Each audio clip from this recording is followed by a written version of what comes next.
Hello, everyone. Welcome to another night of Wild Beyond the Witchlight.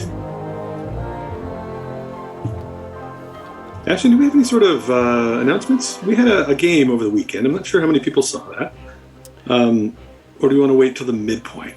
Well, there's one announcement I wouldn't mind sharing right away, which is that we have an update on our to our overlay. So we found a way to include the map straight away. So you should see, if you guys are, you should see things are arranged a little differently now, and there's a map in the lower left-hand corner. So that's sort of the exciting new announcement for today. Another announcement that may only be exciting to me is that I think I figured out a way to fix my own audio issue where I was coming in just one channel, in just the left channel. So nice. And it's like totally off the wall, right? It's not anything you would think. I didn't find a way to change that. I found a different unrelated setting that if I change that as a side effect, it converts my audio to stereo. So science and technology. Go figure. There doesn't seem to be any harm in the other setting, so yeah. All right, cool. Well, so far so good. Hello, everybody, and people are just filing in. My name is Rob. I am the GM here for Wild Beyond the Witchlight on Misfit Table. Let's talk real quick about who else we've got here. Let's start with Chad. Chad, who are you playing?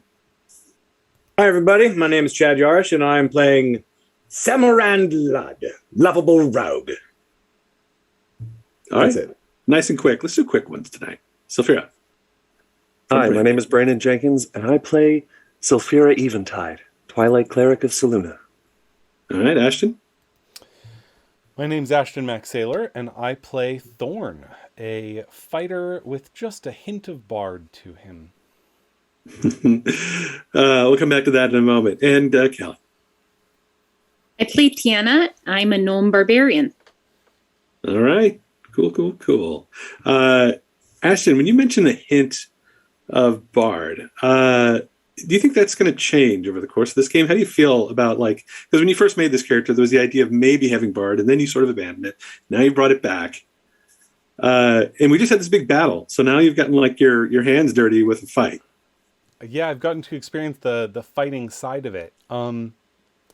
Well, taking a step back, from a design perspective, my whole angle with Thorn is to build a grappler.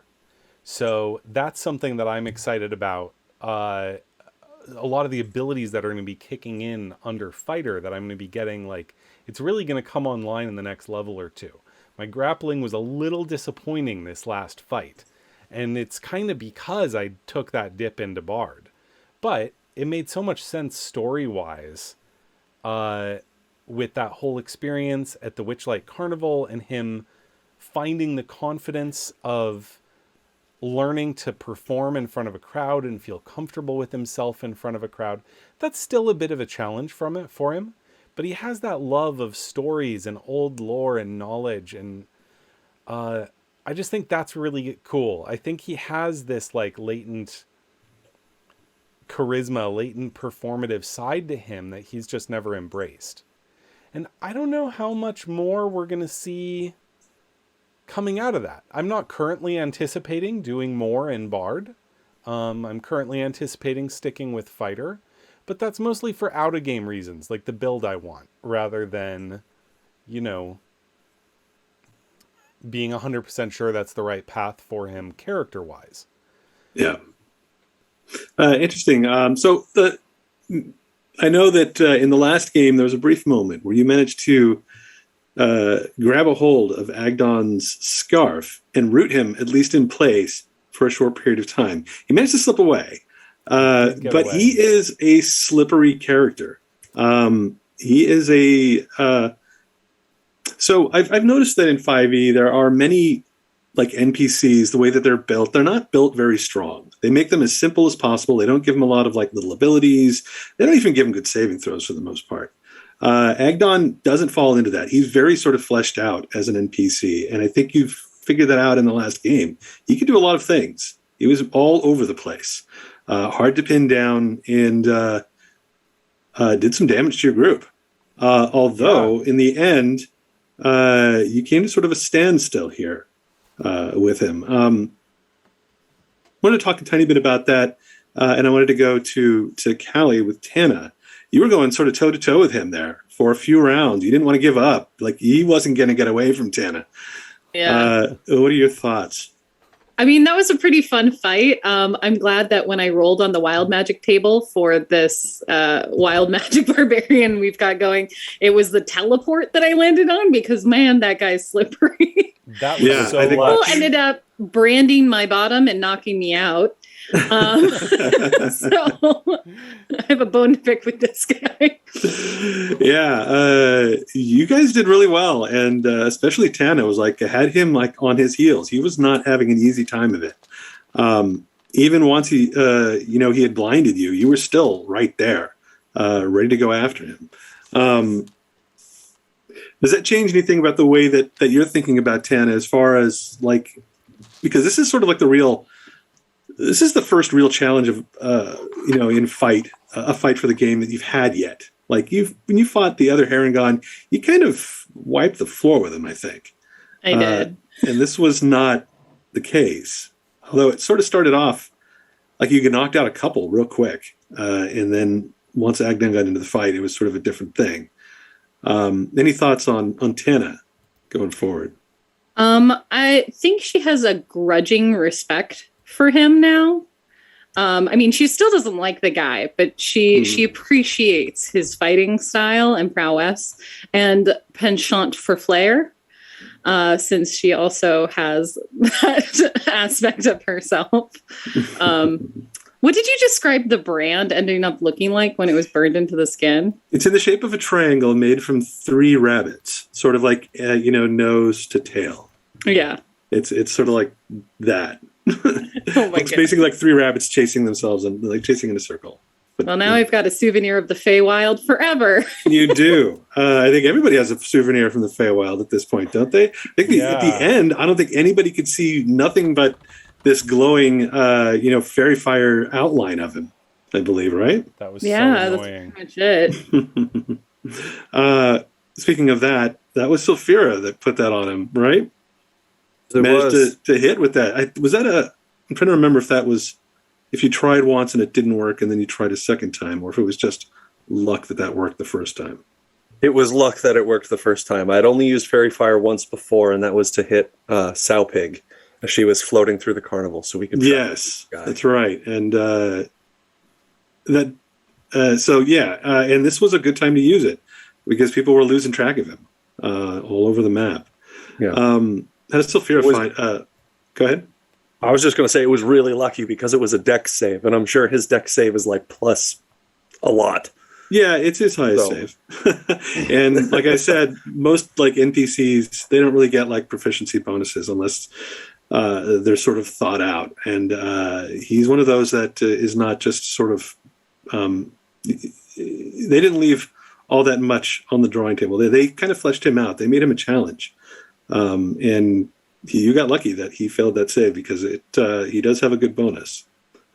Any thoughts going forward from Sulfira now that you guys have been in a fight? I think she was trying at first for diplomacy by putting a bunch of them to sleep, just with the idea of if we can quell their numbers quickly and rather peaceably, maybe he'll talk. And that kind of worked for like a round. And so as the fight progressed, she got hit real hard. So her mood by the end of it was like kind of done. Like this needs to stop now. And you saw that show up, that attitude that's been creeping in a little bit show up when she did the celestial presence and was like, all right, fuck this. Excuse my language, but like that's how done she was. Stop. She was swearing for the first time in the campaign. Yeah. She's gonna be doing some penance after this battle, I think. Yeah. I'm sorry, Saluna. So what do you think about going forward then? Does this change Sulfira at all? She kind of lost her cool near the end. worked While for you. yeah, it did, which I think she's still trying to going to be as peaceable as possible, but the fuse is notably shorter. Hmm. So All right. Last but not least, Chad. What about Sam? I think Sam has been feeling a little bit hobbled in this world, as strange as that may be. Like the things that he's really good at, he knows that if he engages in those, it's going to make things a whole lot worse for everybody involved.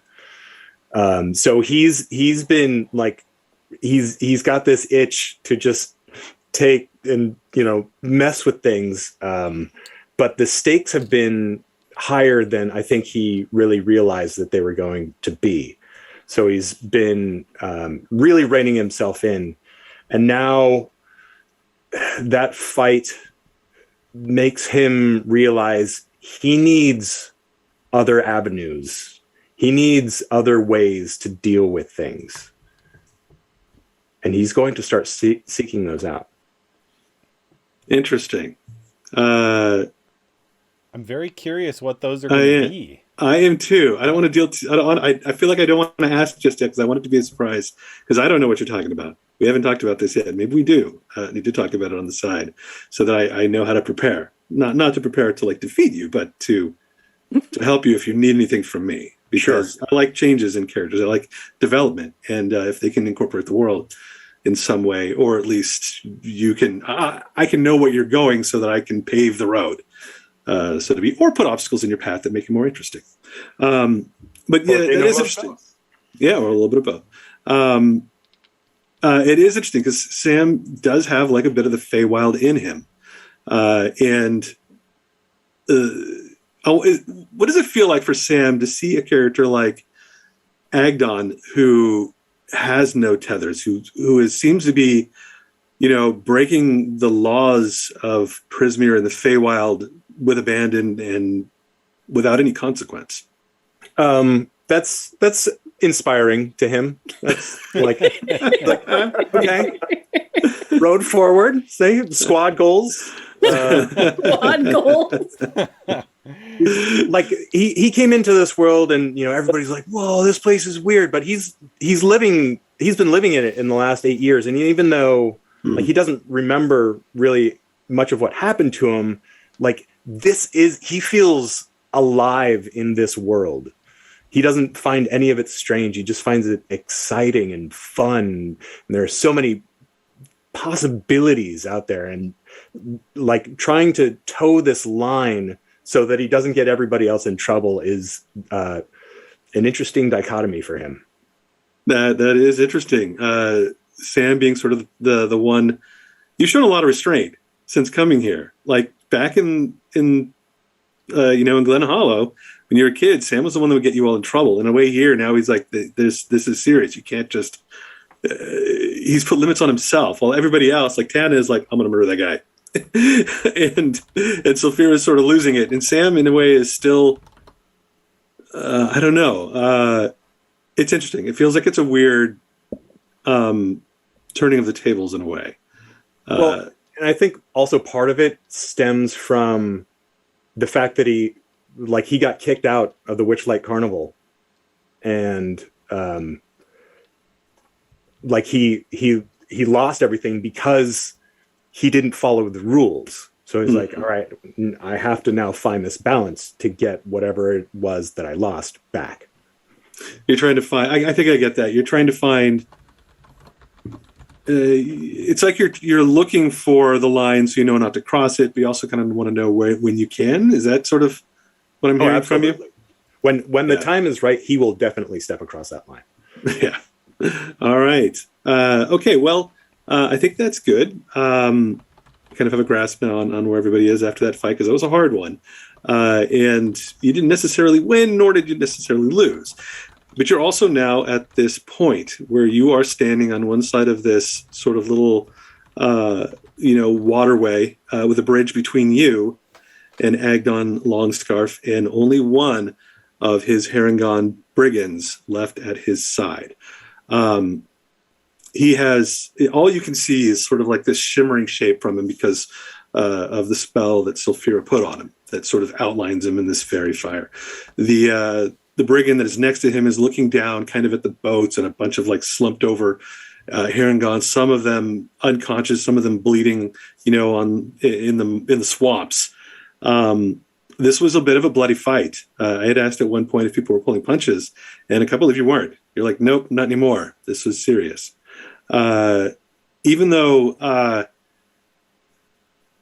Agdon didn't treat it like a serious thing, they weren't really pulling punches much. He wasn't, for certain. He wanted to win. But I wanted to start this game with an insight check from everybody on your side of the bridge. Ominous. Oh my god. I got a nat 20.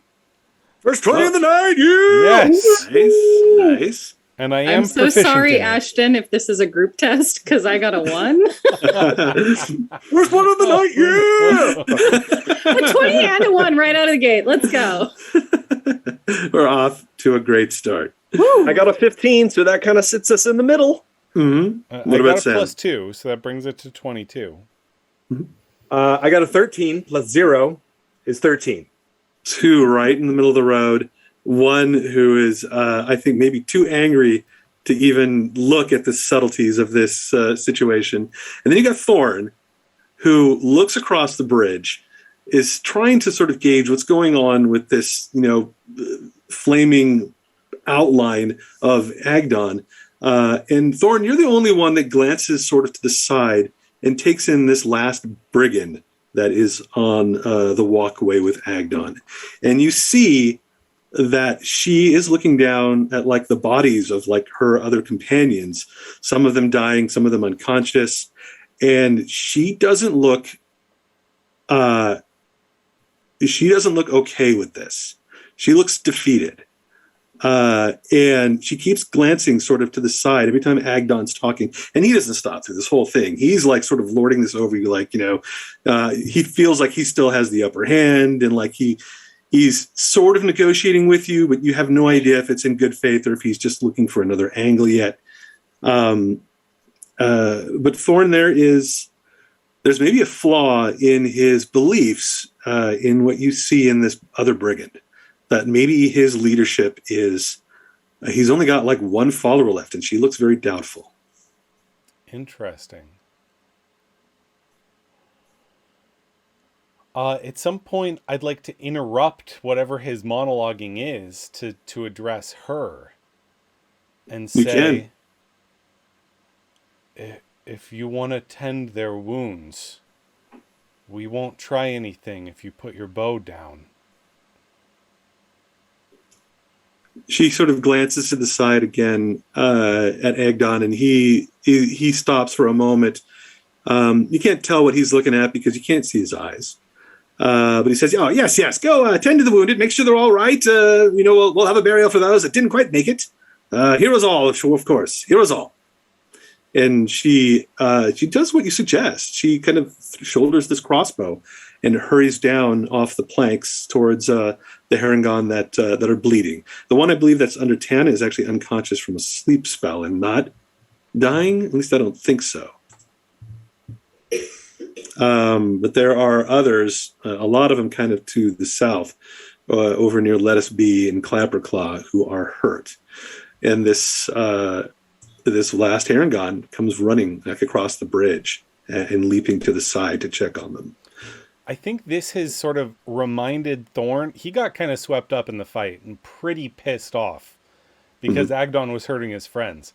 But this has kind of reminded him to have compassion for these Harengon, who, I mean, yes, made a bad decision in who to follow and who to attack, but he doesn't want to hurt people. Like, he's suddenly feeling bad about it. Can I look around and see if there are any that are maybe on the fence that I could tend their wounds and maybe make a difference with? Or Yeah, give me a perception. Give me just a medicine check, even if you're not skilled in it. Just go ahead and roll. I see a lot of blood. I got a 2. You got it too. So you're not sure who's live, who's dead. You see blood on a few of them, and you see one that's like face down in the water, probably about 15 feet from you, right next to the boat where Tana's standing, kind of over another one that's unconscious. I'll just say, Sulfira, can we help any of these? Maybe I'll get that one, the one that's, and I'll wade into the water to try to get out the one that's face down in the water. See if they can be resuscitated. All right, what does Sulfira do? What about Sam or even Tana? Well, Tiana is going to pretty much stay focused on the fairy-fired invisible Harengon. Make sure he doesn't try any funny business. She's mostly looking over at Sam because he's good with the talkie-talk to see if we can't negotiate something. She's not really looking into tending the wounded. She, for the most part, is just focused, laser focused. Yeah. All right, what about Sam? Yeah, Sam will be also quite laser focused on the flaming outline of this rabbit man. I'll let the people who know how to do the healing tend to that. Like, look, we're at a bit of an impasse here, aren't we? We've bested your ambush. We came to deal in good faith, and you attacked us, and we defended ourselves, and now here we stand. Good faith. You came here with stolen goods. That snail, that belongs to me. What else do you have of mine? Who knows? We were attacked. I kind of We hide defended the ourselves. gourd behind my body. It was there's a word for it, salvage. I'm sure you're familiar with that. But as I understand it, you take lots of things that don't belong to you and keep them. So we are here to return the things of yours that we have in our possession that we are willing to part with, and take some things that don't necessarily belong to you. Well, I am definitely willing to listen to what you might have to offer me. But as far as things that don't belong to me, that is not true. I collect tolls. I am the toll keeper for this whole area. Everything I collect, I do so with the permission of those in power. And I pay to them. Well, here's the thing. There's 1, 2, 3, 4, 5. I kind of count Clapperclaw of us. Clapperclaw raises a claw. You, and then maybe this one, but she's a little busy healing her pals. So how about we give you your life and you give us this man's head? And then we're square. All you want is a head. That's it. Yeah, that's all we wanted. That's what we told you. And you were like, pay the toll. Well, and that then seemed now ridiculous. there's Plus, you did owe a toll. And the head, that didn't have anything to do with it. You just asked for me to pay a toll to you. Listen, man, give us the head. Pay the toll, and I'll give you the head. I'm not giving any of y'all weirdos my memories or my dreams or, I don't know, my hair color nonsense like that. I'll give you this lovely snail. Only 2 owners from new. Sam has just offered let us be. Is that what's going on? Sam, no. No, let us We be. won that in glorious combat. The snail turns his head around like, huh? Right. So it seems, Sam, as if they half of your group is indecisive. And you ag down from across the way going, 1 snail? What am I going to do with a snail? It's slow. I don't want something dragging me down. Then let us keep it. All right. How about a Witchlight dandelion? Ooh. And I will pull out the flower that was given to me during the procession at the Witchlight Carnival. That big tree thing that was walking through. Mm-hmm. He gave me a dandelion head. Said it was He special. did. Agdon, you hear that like that from him, like an intense interest. It's hard to read him because you can't see him. but he says almost instantly after that, from the carnival, one of the dandelions. Deal! You have a deal, my friend. I will return shortly with what you want. And you hear like this pitter patter of feet, just like like a rush of wind as he takes off in the direction of the stump where apparently the brigands live. I feel like it's that old Hanna-Barbera thing where you hear like a Yeah, exactly. It's like Roadrunner just and he's just gone. Occasionally you see like, some of the mists, swirl as he rushes off through them. How long does that spell last to reveal him, Sophia? How long does the fairy fire last? 1 minute. 1 minute? All right, so that's going to be gone. It's actually probably fading by the time he's running off here. But that leaves you with the Harengon. And the one that is kind of going through the dying and possibly the dead. Thorn, you've gone to help. How are you doing so? You've grabbed the one that's out of the water. Give me another medicine check as you pull them out. This one is a 19. They are alive, but pretty beat up. Who else? So I think Thorn was asking for Sophia for help, right? What is Sophia? And I was going to help him in the same way, try to bring any injured, like, onto solid ground, whether they're on a dock or somewhere kind of to one area, at least, so they're kind of all together, not scattered about as they were.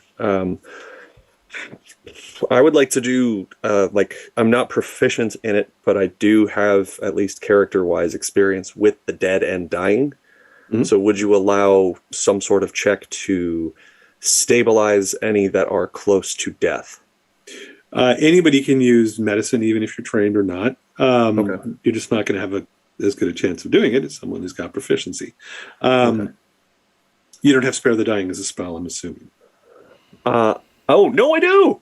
Hey, yes. Yeah, look who prepped that today. That's like one of the three cleric spells that I always have prepped, and I'm sad that I forgot it. So yeah, I'm going to Spare the Dying, Spare the Dying, Spare the Dying. All right, so this makes it easy.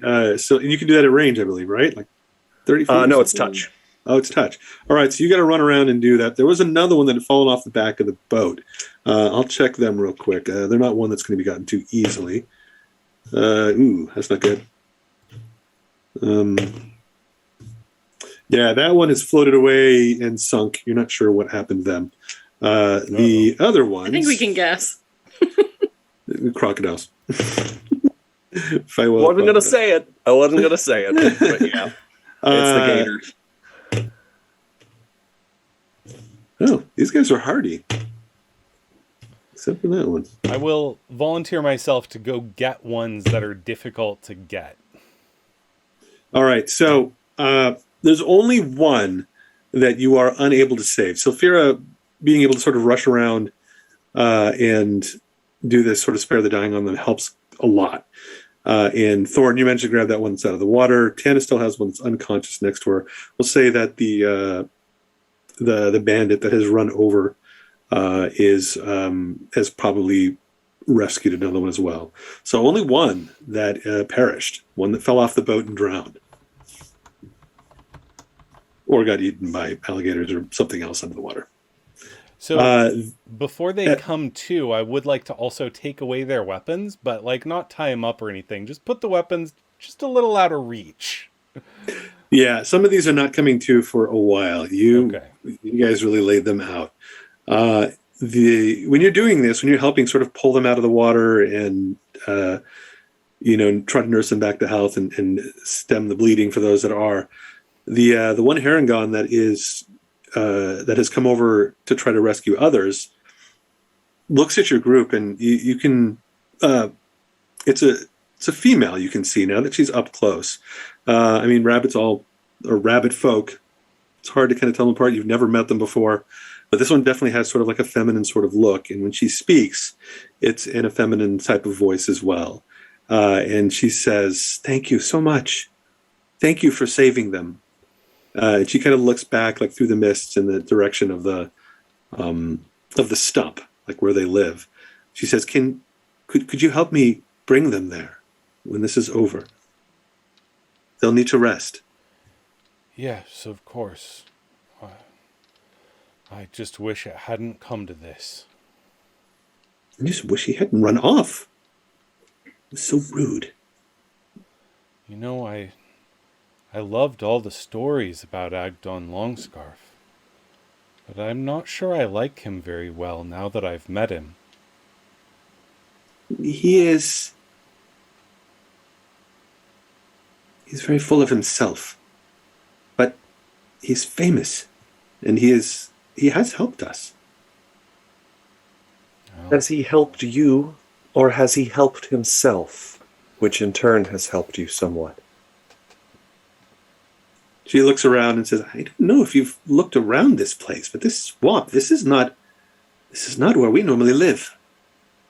The resources, they're gone. They try to grow a carrot in something like this, or a cabbage. Good luck. What happened to your land? It's all flooded. It's all flooded and ruined. And this is what we live in now. What caused the flood? Do you know how it was? Was this your land here? She starts to say something, but then just closes her mouth and shakes her head. Like she doesn't want to answer. I'll look at Sulfira and say, it must be when Zabilna left and her sisters took over. I have a feeling. You can roll an insight check on this if you want. I'd love to. All of you can who are part of this conversation. That is a 17. Thorin, you think that that's definitely part of the story, that this place changed.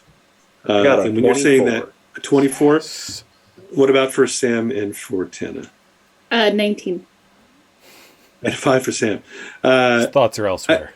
Maybe I should ask what Sam is doing. Is Sam helping in this or doing something else? He'll kind of be looking around. I mean, if, people need help carrying bodies, I'm just inspecting them a little bit more intricately than possibly others. I'm not taking anything. I just want to see what's going on. Just making sure their pockets are still full, or that things just that they have in making their sure pockets. nobody else came along and took it. Okay. Collecting the things to give back to them later. Let me know if you do start lifting some things from pockets. And if you're trying to do found so, this, you dropped this over there. You're unconscious. There you go.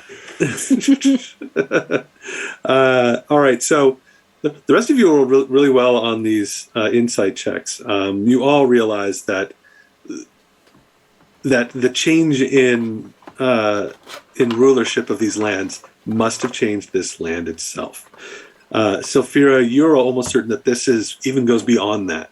You've met Bavlorna. You know that she is a frog and loves, her stinky swamp pool.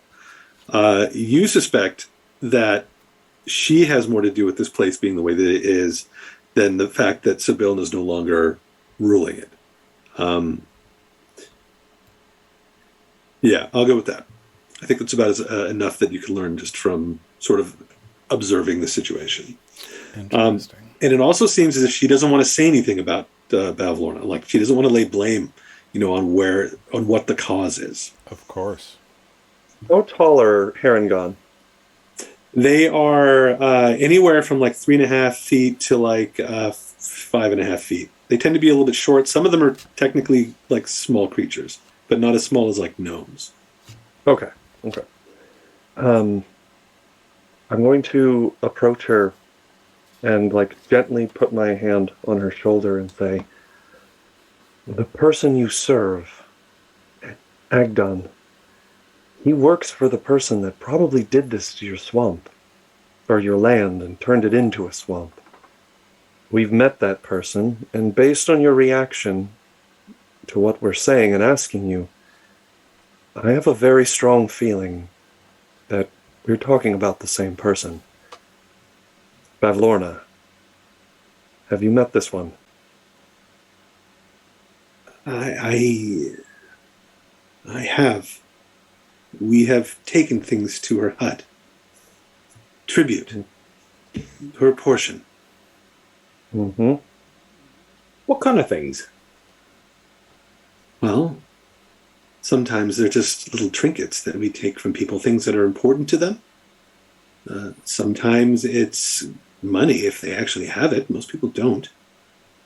And there was, Agdon's lieutenant, Jebek, he had a gourd that he could collect good feelings with. And those would be delivered to Bavlorna. And she would supply us with food and other things and allow Agdon to maintain his princedom here at the stump. But you could, if you're saying that Bavlorna is bad, she's the one that freed him. Things were pretty bad for a while when Zybilna, when she left, and Agdon, he was still nailed to a tree, and the rest of us, we were lost. We had no leaders. But then Bavlorna, she freed him, and why wouldn't he be loyal to someone that had rescued him? And Zybilna had put him there in the first place. He has destroyed your lands. He has essentially made you slaves. She has destroyed your lands, destroyed your method of growing food and supporting yourselves, and in turn has taken the things that you could grow and create for yourselves and is now doling them out to you in little bits as you serve her. She has trapped you in this cycle, and he is a key part in this. We could perhaps help you. And I look around to the rest of my compatriots. I just mouth "how" at you, like. I will mouth, "Kill Bavlorna." Look, all of this is somehow tied together. If we help ourselves, chances are we're going to help everyone else. It's an interesting philosophy. The Harengon says, argument. Agdon said the same thing. Thank you. I was just about to say that. She looks a little confused. And she definitely noticed Sylphira, even though Sylphira was trying to mouth that, kill I'm not subtle. I'm not subtle real at all. subtle, no. She gets a little worried when you say that. She says, Bavlorna has great powers here. No one has been able to stand up to her. Plus, she has her sisters. They don't really work together all that often. But if they're threatened, that's how they came to power. They overthrew Zybilna together, and then they split the land up. If anything ever really threatened them, they would probably do the same thing again. The coven together is very mighty, and they are very powerful even apart. And perhaps there's a way we can split them apart. Or we lure them all together and take them all out at once. I admire your courage, Sam, but I think that's a foolhardy idea. The Harengon kind of laughs at that, like thinking it's just a joke. Like you're all going to die when you suggest that. I laugh too, like I'm in on the joke. And I just look at Sam like, I'm just spitballing here. You got to start with an idea and then you make a plan. all right. Putting aside overthrowing governments and the whole bit, For now. just out of curiosity, you said somebody had a gourd filled with good feelings, good memories. How would you give those memories back to people after they were taken, like and put in a gourd? Well, Agdon could do it, and Jebek could do it, and I think that Bavlorna could probably do it since she created the gourd. Interesting. That is interesting. I know that Agdon gave it to Jebek, called him his number one. Said, you take this, travel the land in my name. I give you the ability to open it, or something like that. It was very sort of ritualistic. Okay. I'm just very curious about magic. That's all. You still like tucking the gourd like deeper in the folds of your backpack. Yeah. Just like really making sure it's in there. Tanner, you're Pops on very solid. fidgety at the moment. Why are you so fidgety, Tanner? Ships him. So you've given this Harengon something to think about, and she definitely seems to be questioning like what's going on here. You've pointed out some things, especially the fact that like half of her people just got laid out here, and Agdon just ran off like he didn't care. Did he run off to get the skull? I was unsure. That's what he said. Theoretically. Yeah. So when Sam pulled out that the dandelion and offered it, he seemed very keen to trade for it. It's around this time as well that you hear, in the distance, the quick pitter patter of feet running across the boards of the tollway, and the mists again swirl in the distance. And a moment later, you hear kind of like a slide to a stop on the bridge. You can't see him anymore because the spell has expired, but you can hear Agdon, and he says, "Aha! I've returned, and I have what you seek." And you see this skull that's sort of like floating over the water, kind of off the side of the bridge. Dandelion? Hold on. Clapperclaw. I'm holding! And you see the skull kind of like, whoop, whoop, like kind of drop a tiny bit towards the water. My patience grows ever thin with you. Clapperclaw, is this your head?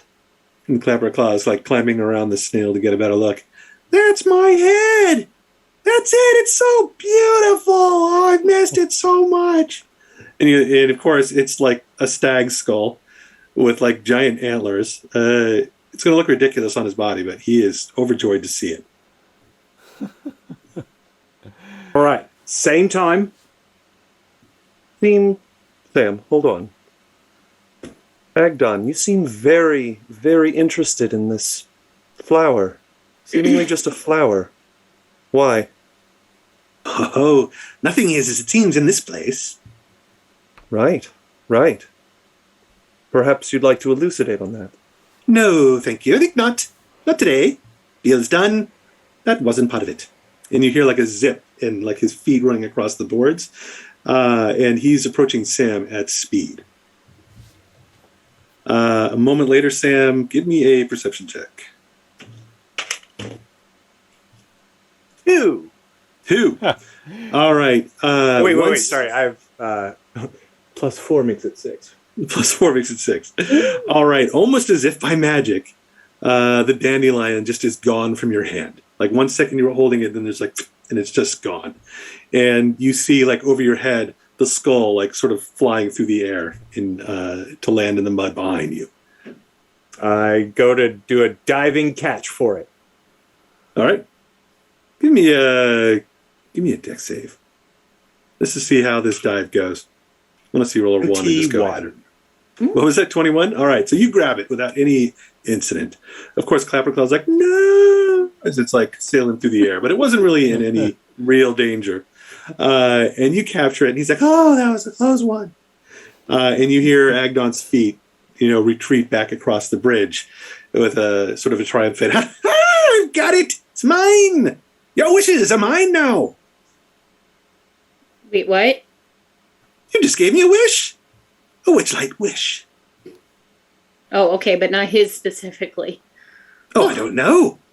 I'll have to see. Wait, what? We see the flower floating in the air. Mm-hmm. Okay. I'm like probably about 30, 40 feet away. It's kind of hard to see. Look, Wait, everybody, there was going to be some points in this game where I was going to start making some bad decisions. Might as well start it now, okay? Let's just run it.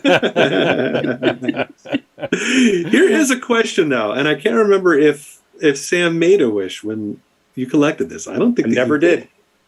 It's just been in your pocket. So It is a... who knows if it was a real thing? I mean, do they just hand out wishes at the Witchlight Carnival?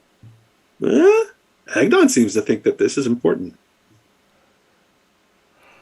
I think getting our friend Clapperclaw's head back. Clapperclaw is, by the way, waddling up to you. And at the same time, he's got his claws and he's like turning the cord on his head. It's like, just comes off. And he just tosses it into the mud and he reaches out like a kid for mama towards this ugly skull-like head. There you go, buddy. I like how he has to screw it on and off. Like there's no grooves. It's just still. Yeah, you know, when like you put the little Lego man figurine on, you kind of got it twisted to get it all the way down. There's like a stick sticking out from like where his neck would be. It just comes up to like, and it's so he grabs the skull head, he takes that and like shoves it on his shoulders and kind of does the same thing, grabs the horns and like twists it on until it stays. His lobster claws. Oh man. Meanwhile, back across the bridge, Agdon is calling to the one Harengon bandit that's still conscious. And she says, get them all up, those that have survived. We have something to celebrate today. Get them all. Meet me back at the stump. And then you hear, poof, and like, and the mists, of course, swirling as he vanishes off towards the stump in the distance. I just shake my head as he runs off and go to carry some of the ones who are still unconscious. Because I did tell her I would help her move them back. Okay. Same. All right. There are boats in which you can load them up, or you can, I mean, there might be 1, 2, 3, 4. Let's see what we got here. You kind of have more than you can carry. It looks like you've got like, Can we stow a couple of them on Let Us 5 Be? that are like unconscious, and then one that is sleeping that you can wake up, who can actually help too. So maybe you do have enough. Let's see. When you wake up the sleeping one, which is probably actually would have woken up by now, they realize that they've been disarmed, and you've probably like tied them up, I think, or whatnot. And they probably heard part of this conversation with the other Harengon. They are subdued, and they look like this one looks defeated, and it helps kind of gather up the injured and suggests loading them up in boats, that the 2 boats that you have here, to row them back to the tollway, to the stump. Well, before we're done, do we get them back there safely?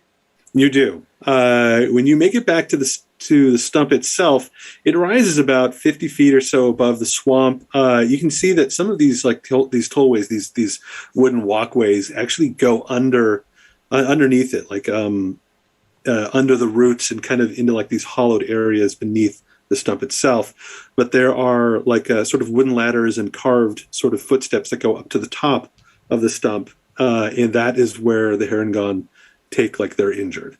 Do you go up with them? Yeah, I guess so. When you get to the top of the stump, you find that there's a campsite up here. They've got 5, 6 tents, and what you would imagine a normal campsite would have. They've got a couple cooking fires, places to. There's a couple snails up here that are just kind of sitting off to one side. And they have some gear up here kind of piled around their tents. And there's sort of a central area where you see a throne has been sort of constructed of like old tree branches and strange like trinkets that have been collected. It's almost like it's almost created from like junk that they've collected from people. Some of these things obviously like have meant something to somebody. Like you probably see like a stuffed bear, or like, a sword here that has like an engraving on it or something. Maybe not like fancy or like magical, but like it belonged to somebody and it has like a personal sort of touch to it. And there's all sorts of stuff like that in the camp. As you arrive helping the wounded in, you can hear from the throne itself a little bit of movement. And you hear Agdon's voice. He says, "Oh, interesting. Brought them here, did you? I don't remember inviting them for a party." I remember them being your subjects and you running from them twice as they lay injured on the ground. "Oh, they're fine. They've got here now. Everything's good. Plus, I have your wish." Not my wish. It's a wish. It's your wish now. "That's true. It is my wish. All mine. Mine. Agdon, we want safe passage. I don't want to have to fight with you or your people again." "You can have it. Safe passage, as long as you wish. Just don't bother my people anymore." They don't bother us. We don't bother them. "I have no need to anymore. All of our problems are solved, my friends. Soon enough. As soon as I figure this thing out." You kind of see the dandelion kind of floating above the throne, like he's examining it. How would this solve your problems? Well, it's a dandelion of wishes. Well, what are you going to wish for? I don't know yet. I'm not quite certain how it works. Do I just make a wish and eat it? Do I blow on it? Do I just make a wish and then put it in my pocket? I don't know. From what they told me, you wish and then you pull all the petals off. And then when it's down to just that little bulb, then you will see the true function of your desire. Are you deceiving him? Yep. Roll it. Nat 20 plus 6! Ooh. Brilliant. What if he was going to try to help the Harengon, though?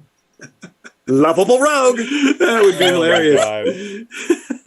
There are Excellent. I something- wish for prosperity. I wish for Pavlona to die. And he just grabs it in his Oh my god. World peace. hand. World peace. Peace in the Feywild.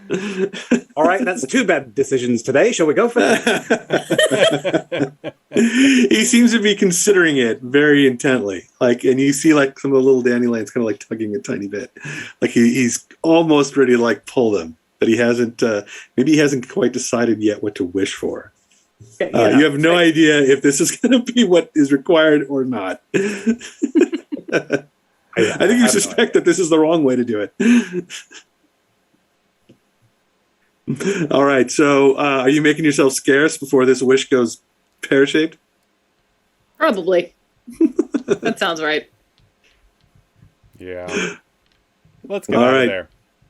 Yeah. You guys descend from the stump, and it's been kind of a long day. This happened sort of at the end of the day, and so this you can't really tell because it's twilight everywhere, but it feels like you've had a long day, and it's 9, 10 at night or something like that.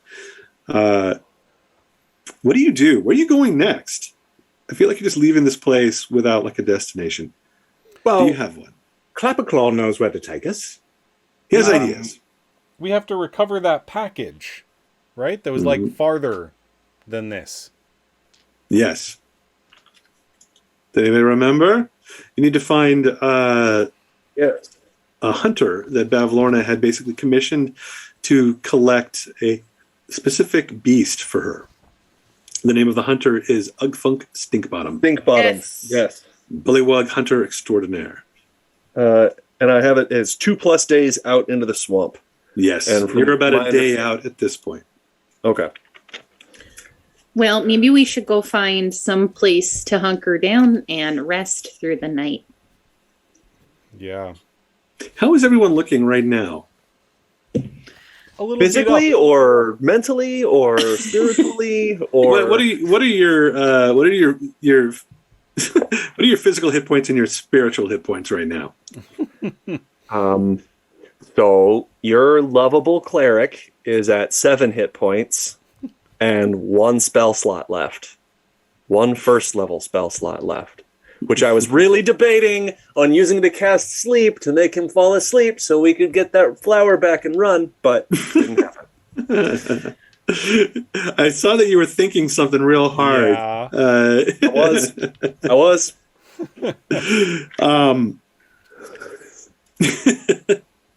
Never know. That might have worked.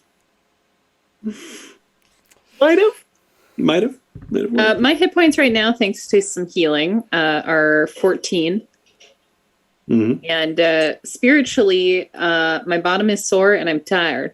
Do you want to take a short rest before heading too far off into finding a campsite, or do you want to camp? Because at this point, you're going to be camping kind of close to the stump, to where Agdon's camp is. I don't know if you want to put any distance between you and him, or not. Distance sounds good. Yeah, Maybe a couple hours. I mean, an hour. An hour. Do you want to take a short rest before you move on? Nah. Don't really want to stay here longer than necessary. Got it. No. I mean, All I'm right. getting nervous because you've asked us a couple of times, but probably not. I'm totally innocent. Your friendly neighborhood Sure. cleric might like a short rest, Uh, if possible. I mean, I could certainly use it too, but I also don't want to just chill at the stump with Agdon. Yeah. I could go either Yeah, way. I mean, I don't either. I don't really either, but I don't want the chill I'm- stuff either. I'm just nervous, that's all. Let's move you guys back to the hither map, the overland map. So you can see where you are. There we go. There's your snail with all of you kind of crouched on top of it. The tree stump at the center of the Brigand's Tollway. That was about a day out from downfall, maybe a little bit less than a day, but now you're traveling a little bit further. The area that you're going to, where you have heard that this bullywug is hunting, is to the north, kind of up near this lake area, but not quite at the lake. So you'll be heading that way, but it's still like a few hours off, and you guys are pretty tired. So you move on. Let's just keep you moving on. And about an hour later, you're starting to look for like a place to kind of camp. And you hear in the distance what sounds like music. Sounds like a drum playing and someone singing. And they sound like they might be a little bit drunk. You're not entirely certain. It's some sort of crazy song in Sylvan. Does anybody speak Sylvan? I do. Yes. Anyone else? All right. Sam, you're the only one that can make out a few of these words. It's a song about drinking and carousing and having a good old time. You've heard similar songs in the Witchlight Carnival before.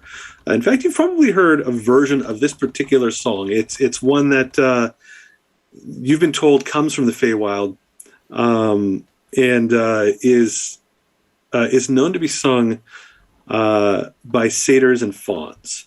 Those who are constantly out partying and drinking. You get a little bit closer to this sound and you see through the swamps, the mist break a little bit. There's like a lake ahead. And at the edge of this lake, there appears to be a structure of some kind, like almost like a house. It's like 2 stories tall. It's not huge. And it seems to be just sort of like somebody built it right in the water, just off the edge of dry land. And the sounds of singing is coming from that. You can see some lights in the windows, and then you hear like the shattering of glass and pottery, and you hear somebody yell out, and then you hear sort of like the sound of like a ruckus, like just like damage happening, things falling over, people yelling, and the song continues. And then you hear somebody laughing like maniacally as well. Sounds like a party. It does. Sounds a little bit like a party. I don't know if I have it in me to party, and I don't know what kind of parties they have here, to be honest. Yeah, I'm on board with Tana here. not in a partying sort of place at the moment. Yeah, and I don't really think we have the energy to go around trying to talk our way through anything like that. Yeah. And our moms always told us never to take drinks from strangers. So In this place, that's doubly true. I think that, yeah. You're seeing this, and Clapperclaw is with you, and he's kind of looking around. He's been like, trying to admire himself in like every stream that goes by. But when you start talking about this, he looks forward and he sees the structure and he says, "Oh, that's the inn at the end of the road." Oh, it's an inn. It is. It's a good inn. That's good. Okay. Well, yeah, it was last time I was there. How long How ago long was ago that? was that? A few months ago. It's run by a nice old lady. It's not normally that loud. And you hear like another crash, and then you hear a voice kind of call out from inside, "Stop it! Stop it now! All of you get out!" Oh, sounds like she's got some rowdy guests. I guess so. Lee needs some help.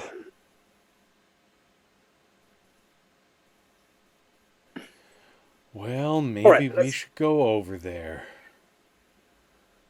We can inquire about a room and see what's going on. And Sylphira, how you feeling, darling? She's pretty bruised, and you could see like some blood on her armor. And she kind of,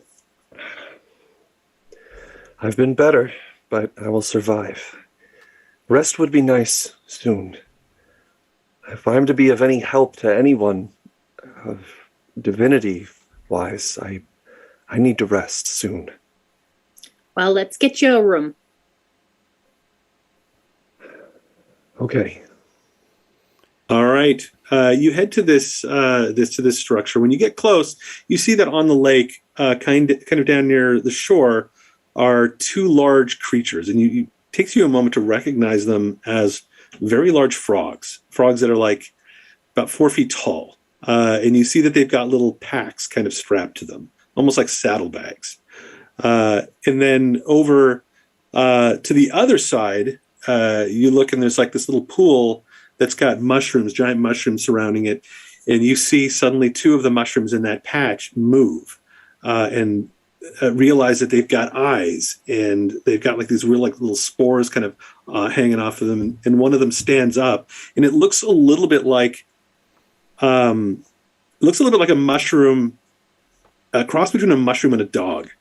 And you realize that there's like 2 or 3 of them. They're kind of like crouched among these giant mushrooms.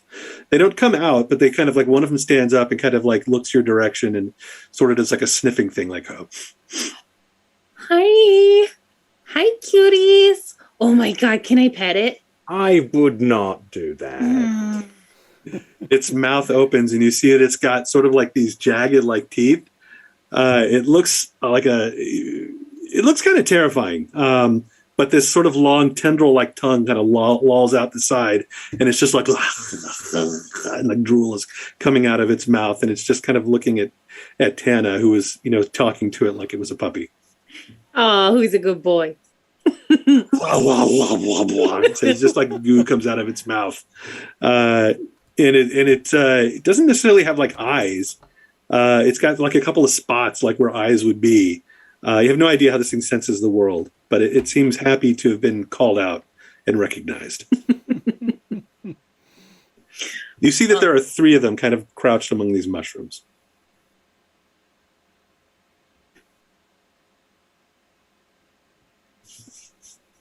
Do you stop and pet them more, or do you just move on? So I can pet them? Or One does seems somebody very stop friendly. me? I mean, I think Sylphira looked like she was horrified, but these things look a little scary. But this one definitely doesn't seem to be like aggressive. Give me Tana, give me an animal handling. Yes. All right, if she's approaching them, I'm going to go try and pet them also. All right. Can I also do an animal handling? Yeah. All right. It's not great. It's a 9. It's not great. What did Thorn roll? I got a 14. A 14. Are Sylphira and Sam just like hanging back, like no way, Jose, or what? I have like my hand on my strap, holding my shield over my shoulder, and I am white knuckle gripping my Morning Star, just like waiting for anything to happen. All right. So Tana, you come up and you're kind of like, oh, hello. What are you reaching out for this thing? Normally, like you would maybe try to give it a treat or something like that. If it looks like an animal, you just have no idea like what this thing might want. But something about Thorn puts this thing at ease, and it turns towards Thorn, and its long tendril-like tongue kind of wraps around your hand and like licks your arm as you're reaching out to pet it. Ooh, that tickles. It feels sort of slimy, sort of like it feels like I don't know how I could describe this. It feels like the texture of a mushroom that has gone a little slimy and old. I think Very I must spongy. have missed the initial description of these just a tiny bit. Can you refresh my visuals? What are these things? They look a little bit. They have four legs like a dog. They're about the size of a large dog, maybe a little bit bigger than a large dog, like sort of like Great Dane size. They're kind of crouched amongst this like patch of giant mushrooms, and they themselves look like they were made of mushrooms or carved from mushrooms. Like they have sort of like ridges like around their face, and they have this where their mouth opens. It looks almost woody inside, and like the thing that comes out looks like a long mushroom with like a vine tendril or whatnot, rather than a tongue. And it doesn't have eyes, and it's spotted and sort of mottled, kind of like a morel mushroom or something. Okay. So Portobellador Retriever really is a great way to describe them. Yes, that is a very good way to describe them. Yeah, I'll try to scritch it behind the ears or under, wherever it seems like it might need. Gills, yeah. Gills. Is it clear at all what they're eating? Can I intuit what might be a nice treat for them? You look down like amongst the mushrooms, and it looks like they're just eating like dirt and rotting vegetation that's underneath the mushrooms. It seems like they chose this place because they possibly eat the same thing that mushrooms do. Oh, I think I have a sandwich that went bad. A quarter sandwich anyway. Do you want it? You hand them this sandwich, and this tongue goes right all over it, and it starts sucking off all the nastiest parts of the sandwich, and it leaves like this piece of we'll say like the lettuce or whatnot that's left over. Anything that was still good, it just sort of discards off to the side. Oh, that part was still good. Oh, I guess it's gone. Thorn, do not eat that. He's like reaching for it and looks up guiltily. We'll get some food in the tavern. At this point, you hear from the direction of the structure, which is only about 40 feet away or so at this point, a crash. And you look over, and the door has been busted open, and you see two figures sort of come rolling down this little gangplank from the door to the mush of the swamp. One of them has red skin and is wearing sort of like furs. And after you get like a better look at it, you realize that it is a hobgoblin. The other one doesn't look human at all. In fact, it kind of reminds you a little bit of this dog. It has very sort of like smooth features. It's got this little top knot, which looks, its head looks a little bit like a turnip. And its features are very smooth. And instead of eyes, it's got sort of like these bulbs. And it's got this weird sort of like wide mouth. And it's currently wrestling with this hobgoblin. It's smaller than the hobgoblin, and the hobgoblin quickly like kind of grabs it and like pulls it up and throws it away, and it flies like about 10 feet before it lands in the muck.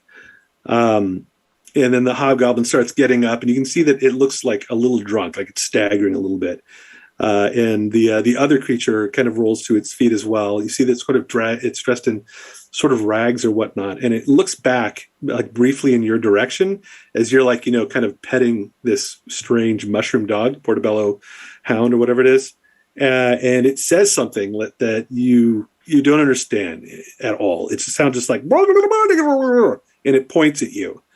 And yeah, it points at you and your group. Okay. And in its distraction, the hobgoblin kind of runs up and gives it like a cold cactus punch in the side of the head. And this thing just goes like tumbling. I'm not taking that. I'm going straight over to the hobgoblin, and I'm pointing my finger and sleep. All right. Give me the damage on it. Nice. Sophia is done. She's done with this place. She's like, I just want to go to bed.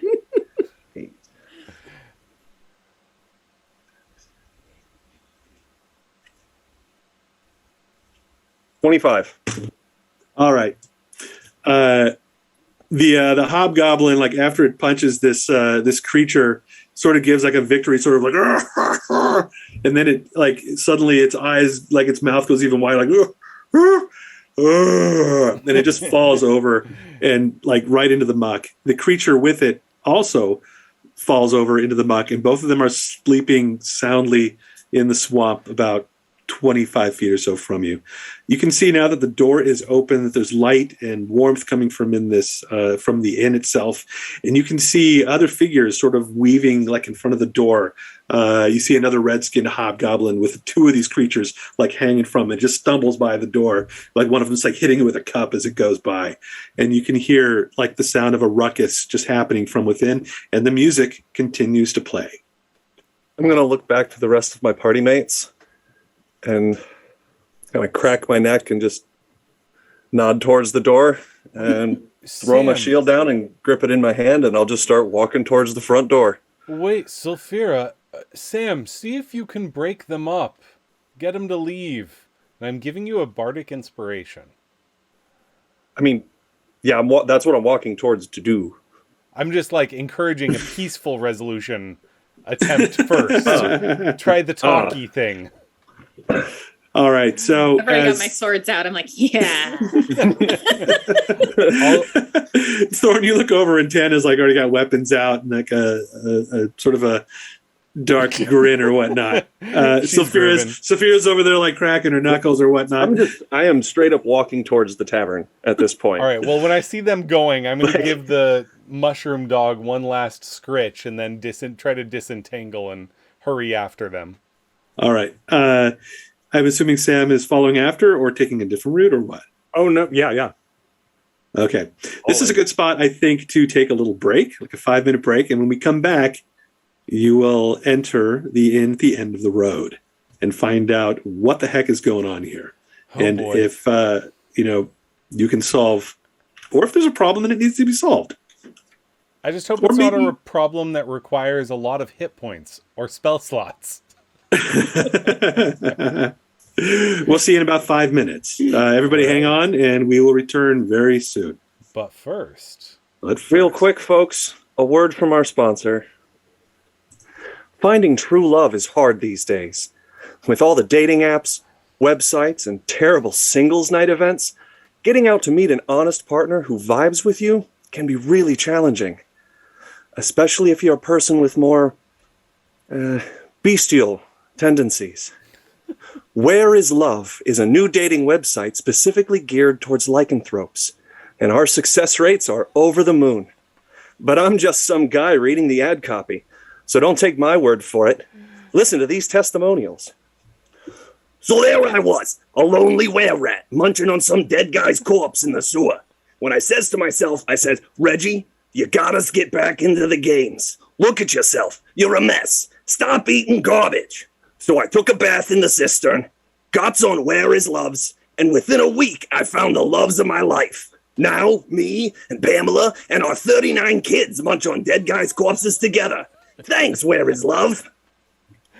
I was once proud to be the lone wolf, hunting innocent victims under the light of the moon. But it lost its charm over the years. Being chased out of every village and town I tried to live in was terrible for my self-esteem. I wanted someone that understood me, the real me, underneath all the fur and teeth. Through Where Is Love, I found my Vanessa. Now we howl under the full moon and prey upon the weak as a bonded pair. Where Is Love is an amazing dating site with a fantastic community. I learned that there are other people out there just like me, other lichens of all types. And now I can comfortably tell people what kind of bear I really am. Where Is Love? Your next life partner is only a full moon away. Thank you, folks.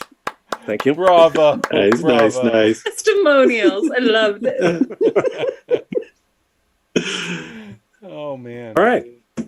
Be right back. We'll be right back, everybody. Grab your snacks, grab your drinks.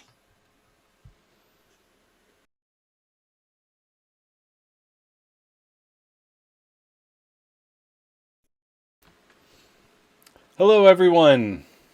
Hello. We are back. And we are about to be doing some more witchlighting. And there is trouble at the inn at the end of the road. And our group is going to, right in the middle of it, find themselves at the center of trouble, or maybe of trouble they didn't cause. We'll see. Good thing we didn't take that short rest earlier. I knew he was asking for a I reason. know. It's When the cleric asks for a short rest, what do?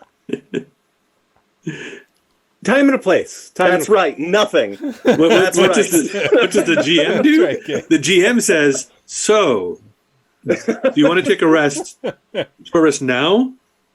You sure you want to do it now?" Look, we're past that. Hey, you're the god of this world. You could have made us like. I know. safe. Hey, we're just going for 3 bad decisions tonight. Now we've got the third one out of the way. I'm God, but I'm also Murphy's Law, and Murphy's Law needs to like make itself known all the time in D&D games because what can go wrong will. Yep. Right. Here's I'm not saying something would have, but it is kind of funny to torture the players with sort of loaded questions. Oh, yeah. I love it that as soon as you see this place, you're like, let's just keep going. Yeah, that was definitely our first response. And I'm like, but wait, fungus puppies. And you're like, Clapperclaw's like, this place is safe. It's super safe. It's so safe, guys. He didn't say it was safe. He said that it was the inn at the end of the road. And that It's a nice the place. owner He said it was a nice place. Yeah. It's a nice place. It's totally nice. We'll be good taste. fine. Taking advice Nice. from someone from the Feywild, yeah. Yeah, It's nice coming from the miniature scarecrow with lobster claws and a druidic altarpiece for a head. What are you saying? I don't know what you're saying. That like it's a bad thing.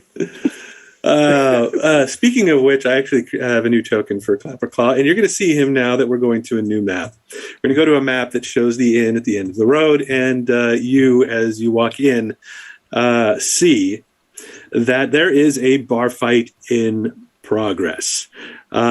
These boy. redskin hobgoblins are facing off against these strange gray mushroom folk.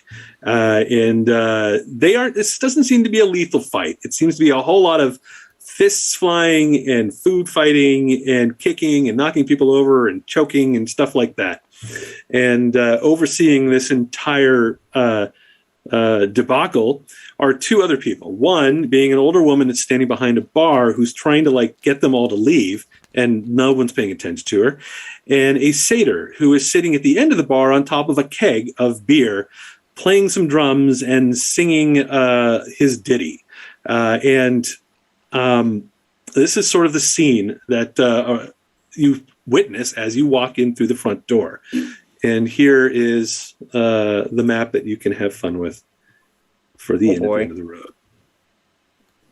You may need to center that a little bit, Ashton. You can see that it's not very big. Another thing that you notice as you cross this sort of gangplank to enter the front door is that this is like a gangplank for like a ship. It looks like it is meant to be lifted up and dropped down. It's not a permanent. It's not a permanent little causeway to get to it. You also notice down below the inn weird shapes in the water that look like giant feet. Dozens of them around the edge of this inn. The stone itself goes down and kind of rests in the water, and you just see like these weird shapes under it, and you see kind of one kind of move a little bit like it scratches its toe. What on earth? Oh, And then inside is the bar fight. The woman behind the bar is like, get out, no, you're ruining my place. And you hear something shatter, and she's like, oh, no, not another one. Oh, boy. Sophia, you're the first one through the door. You see that there's a couple of these creatures, these strange little top knot, like not humanoid creatures, or they're humanoid, but they're short, maybe like 4 feet tall, have rubbery skin. They look a lot like those fungus dogs outside, except they are humanoid shaped. And they are basically fighting with a pair of hobgoblins who are trying to fend them off.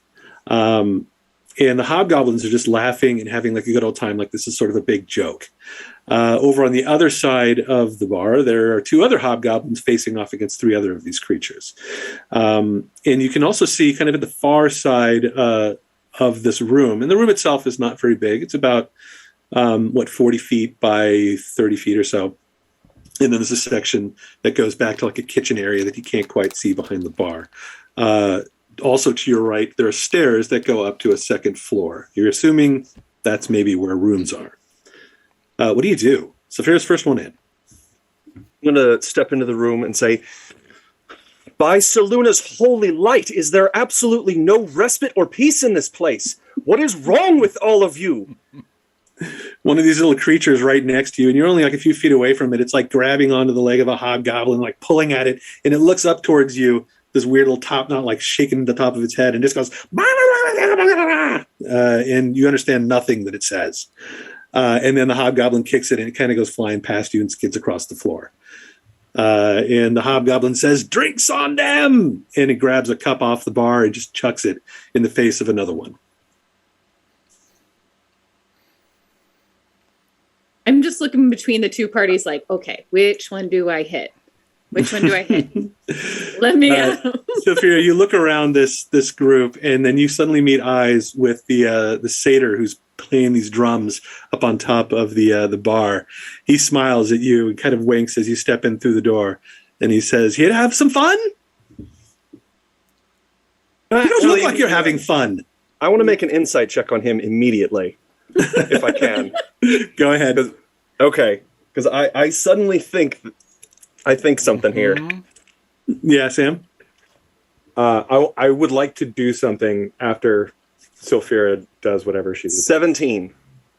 17, you think this guy has got something to do with what's going on. And as you're looking at him, you're like, oh yeah, this guy, he's up to something. He looks at you and he says, "Such a big frown. Let's turn that upside down." And he hits his drums real quick. And give me a saving throw. Wisdom saving throw for Sylphira. Sam, you're up at this point. What were you going to be doing? I was like, "Oh, fun, is it? I hope you like jokes. Here's one. How many mice does it take to screw in a light bulb? 2. Question is, how did they get in there?" And I cast Tasha's Hideous Laughter on him. On him? Yeah. Which is funny, because he just did the same thing to Sylphira. So what did Sylphira roll?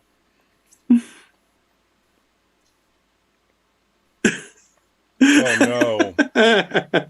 Oh, good. Go on, guess. I'm going to guess like a fumble. Or close to it. Worse. You can't get worse than a fumble, can you? I mean, it's it's a 1. It's a 1. I have a +5, so it's 6. But yeah, like okay. It's a critical failure. Oh my god. All right. 1 second. What is the okay, so yeah, you throw this over at the satyr sitting at the bar, and he gives a big old "Ha! Good one!" And Sylphira is unfortunately the one that falls over and starts busting up on the ground. Sam, that's so inappropriate, but I get it. I get it now. Oh my god. Tana, you're right behind Sam, and this scene probably makes no sense to you at all. Sam is telling a joke. Sylphira falls over laughing. You can barely see, like, past them, this satyr sitting on the bar who's also kind of sharing a laugh, but, like, still continuing to play these drums. What do Thorn and Tana do? Tana is going to... She's pretty sure this place is sketch. So she wants to run up to the mistress of the bar and be like, "What's going on?" All right, so you're trying to get to her, and you can see that there's like a fight sort of happening between these hobgoblins and these other creatures, sort of between you and her. You're going to have to like climb up onto the bar to try to get to her or push your way through them. I'll just push my way through them. Give me or dodge them, whatever. Give me an acrobatics or athletics, whichever one is higher. Okay, cool. Athletics it is. And I am going to be doing the same thing, except trying to make my way over to the satyr with the instrument. All right. Go ahead and you should be able to move yourselves, maybe. Let me see. Are you guys able to move yourselves? Yeah. Okay. What did Tana roll? A 24. A 24. So you march in, you push past Sam. Sam, you almost like fall off the gangplank because Tana's like, she's in her mode now. You march through these hobgoblins, basically push the two of them aside. One of them falls over, and you find yourself standing in like this little open area on the far side of them. so you're on the bar. Were you trying to go through the hobgoblins or on the bar? No, I can be on the bar. All right, so you just you push people out of the way and you jump up to the bar, and she's kind of behind the bar, just looking exasperated. She sees you standing there, kind of looks down at your feet on the bar, and then like up at you, and kind of doesn't know what to say. I say, "How can we help you, ma'am?" Get them out! Get them out of here before they wreck the whole place. And that one too. She points at the satyr who's sitting on the on this keg. She says, "He's the one that started all of this." And he looks over and just kind of like plays his drums and gives like a sort of a wink at her, like he doesn't even care. And she picks up a broom and tries to hit him, and he leaps off and lands over kind of near the fire, takes a seat, and just continues drumming. Oh, then I will go over that way. All right. So Thorn, you're going there. He basically, as you're going, he's like leaps past you. You turn around, and what are you doing with him? So I don't think Thorn even realizes that he's behind it. He's just like, if you're trying to stop a party, you shut down the music. So I'm going over to him, and I'm going to try to grab his instrument, not to damage it, but just to stop him from playing. All right. Give me an athletics check. This is kind of like you're sort of grappling in a way. You're getting into his space. Yeah. What is Sam doing during this? Because you cast that spell, but I have a feeling that wasn't the only thing you were going to do, and I don't want to leave you behind. All right. We weren't going to do this, but it's time to bring in the big guns. And I'll point outside the door and say, "Gentlemen, meet Lug." And I'm casting Silent Image. And a 15-foot ogre walks into the room and menaces everybody. Sylphira, you see this ogre sort of step over you into the room. You're looking like right up this loincloth as it goes over. Seeing some... What is it? Sylphira, roll another wisdom save, because you get a second chance. Against what I just saw? No, this is for the laughter, because you're still laughing. Which would be hilarious if you look up and you're still laughing. It's so small. A 5. No, it's a 10 total. A 10 total. Still not enough to make the save. You're going to be laughing for a little while. All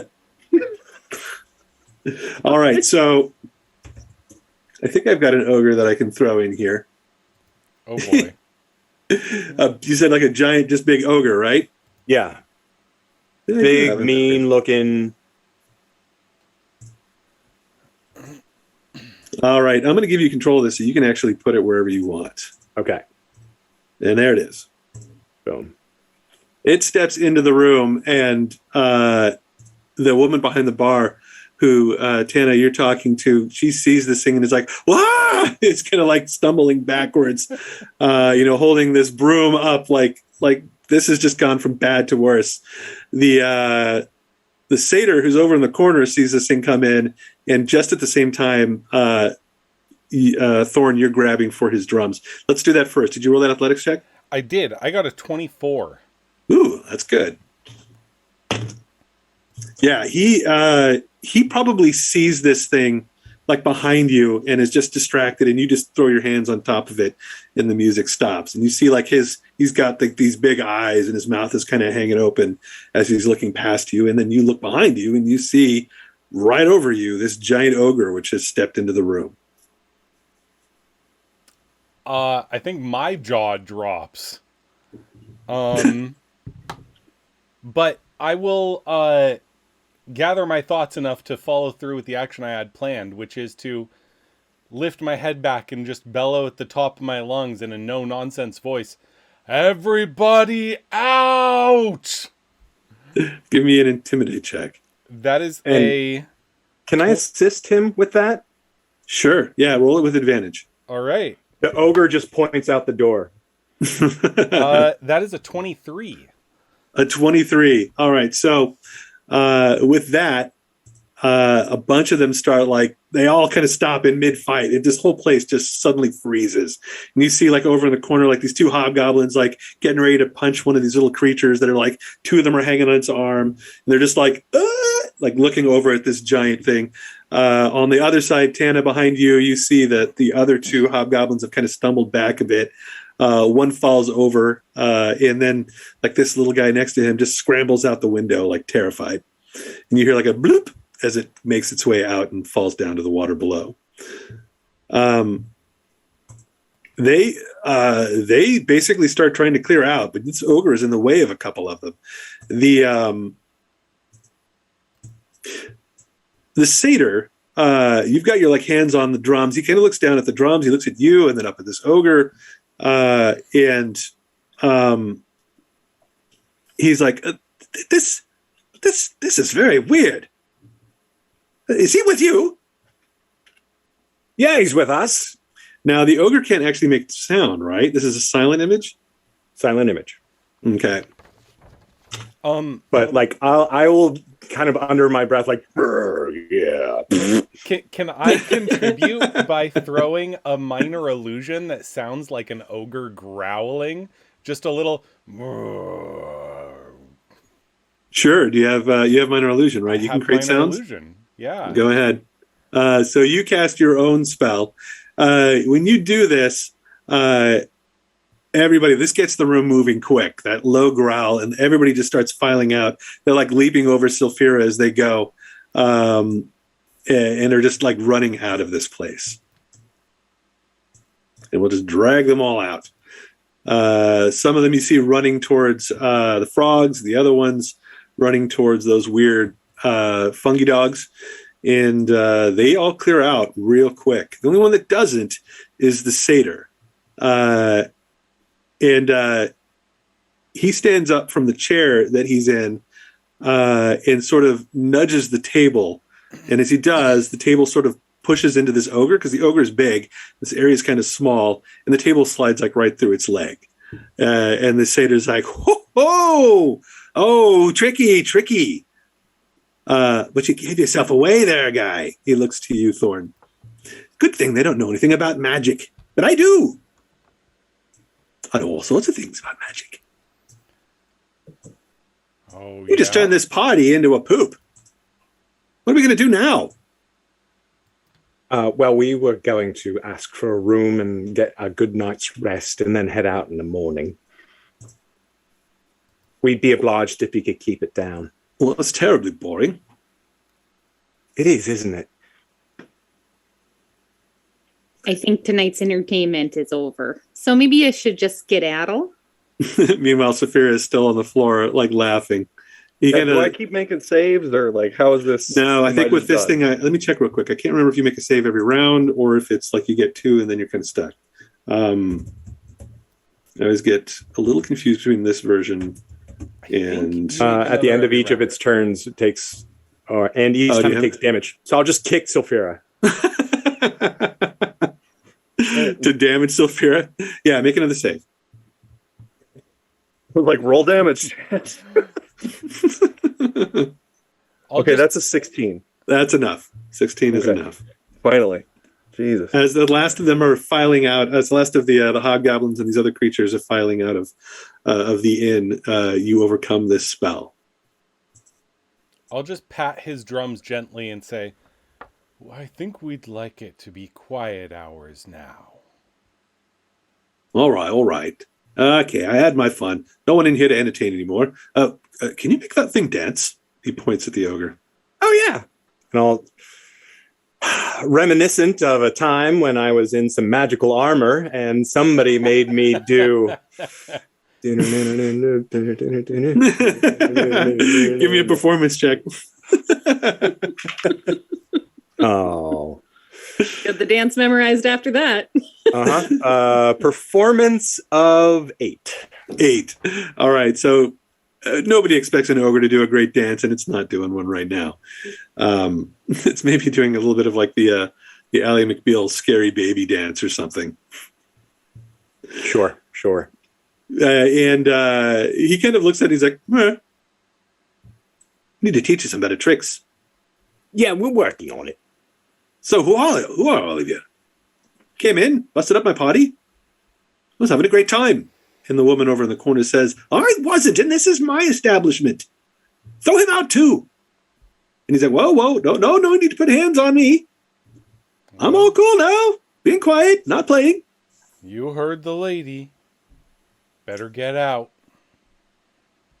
Right. I guess I overstayed my welcome. He gets up. As he's leaving, he grabs like a mug from the table and just downs it real quick. And she's like, ah! As he's like drinking it, and he just kind of puts it down and then skips out the door. Be seeing you around. We hope not. And he makes his way out, kind of following these other groups. And he says, if anybody asks, tell them Fawn Killer was here. Fawn Killer, yeah. Oh, yes. Kills all the fawns. That's not a nice All of them. name. What a stand-up guy. I will have the ogre turn to the lady, do as gracious of a bow as possible, and then just dissipate. Okay. Poof. And it is gone. She kind of walks a little bit down the bar and just kind of rests her hands on it like exhausted. And says, the party's been going on here too long.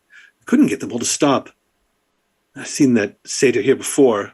Thought that he'd behave himself. I should have known better. I haven't seen you about here before, though. Who are you lot? We're new. And I climb off of the bar and I kind of say, sorry about that. And I start dusting off like the mud and swamp goo I got all over the table. And I say, we're visiting. Our friend Clapperclaw told us your place was a nice place to hunker down for the night. And we are in need of some rest. Let me tell you. Clapperclaw? You're friends with Clapperclaw, the guide? The scarecrow, the little thing? Oh, yeah, he's outside, but he can come in now. You can come in now, Clapperclaw. You see this little skull head peer through the door. Hello, is it safe? Yeah, you're good to go.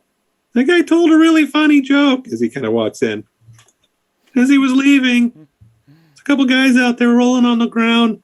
They thought it was hilarious. We'll move Clapperclaw inside. Check out Clapperclaw's new token, by the way. He's got a new head. Yes. Oh my God. That's awesome. I gotta zoom in. I think I can zoom for you a little bit. There you go. Here, I'll Nice. even more. I like how the tips of his claws match his His shirt. tunic. Yeah, tunic. Oh, that's horrifying. Yeah, Sulphira is horrified by this. Brandon loves it. Like, that's awesome. Sam loves that Sulphira is horrified by it. All right, so the woman behind the bar says, well, my name's Sue, so Harabax. This is my establishment. Call it the inn at the end of the road, if you've never heard of it before. And Clapperclaw says, I told him all about it. Hi, Sue. And he waves a claw towards her as he heads over towards the warmth of the fire to warm his claws. And she waves towards him, and she says, well, you all look very tired, maybe as tired as I am. Long trip today, marching through the swamps. Said you're new to this area. Where are you from? Oh, the mortal realm. Mortal realm? Oh, I haven't met many from there in quite a while. Yeah, kind of on an investigative journey, find some people that got lost, maybe, I don't know, solve a problem here or there, that kind of thing. Really? You're here to help people? Yeah, ask Clapperclaw. She says, she kind of looks over towards Clapperclaw, and he's not really paying attention. He's like, ask Clapperclaw what? And she says, your friends here, they say they're here to help. Is it true? And Clapperclaw says, oh yeah, they want to help all right. They want to help Bavlorna right out of the realm. Throw her in the swamps. I even heard they're going to try to cut her throat or something. And All right, Clapperclaw well, let's seems- just, keep that between us for now. Thank you. And Clapperclaw is over there sort of spilling the beans, and it's a little bit too late to stop him at this point. And when you look at the woman, though, she has like a smile on her face, like she likes what she's hearing from Clapperclaw. She says, Okay. "Is that so? You're here to take the old frog, put her out to pasture, clean up this place?" If we have to, yeah. We're here to help try to restore balance and right some of the wrongs that have been done to this land. Whatever steps we have to take along the way, well, we'll see. Young lady, you don't have to play around with me. I hate her. Bavlorna has turned this place into a wretched, squalid, stinking pile of refuse. Used to be a wonderful forest a long time ago. And, well, she's ruined it. And when you talk about balance, I know all about balance. The forest used to be my home. I grew up here. I have lived here and run this inn for ages. Yeah, things, they were much better under Sibylna. She had her flaws, maybe not perfect, and very few in the Feywild are. But at least she ran a tight ship.